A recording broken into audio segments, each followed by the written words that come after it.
a chicken pesto parmesan, it's like chicken parmesan, except the pesto replaces the tomato sauce. It's actually really delicious. And what ingredients we're going to use? Okay, we have chicken breast, we need eggs, we need breadcrumbs. I blend panko and regular, some really good extra virgin olive oil.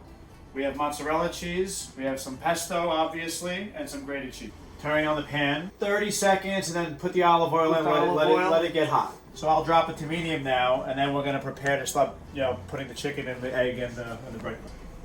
So chicken, egg, right? I like to bat it really well Okay. to give it a nice coat of breadcrumb. I like how you covered it with a fork. Yes. Nice technique. As the panko really gives it a good crunch. Right into the pan. In one side, like the first side, if you can cook it, say 7 minutes. Okay. When you flip it over, 5 minutes. 5 minutes. So you put the pesto, put the fresh mozzarella. Yeah, put about 2 slices on each piece of chicken. We're gonna really make this flavor. And what I like to do at the end of here is I just take some Parmesan. It wouldn't be chicken pesto Parmesan without the Parmesan, right? I like to just sprinkle some grated cheese, not too much. Just make it snow a little bit. We preheated to 375. And it's gonna go in for how long? We're gonna bake it for about a half hour.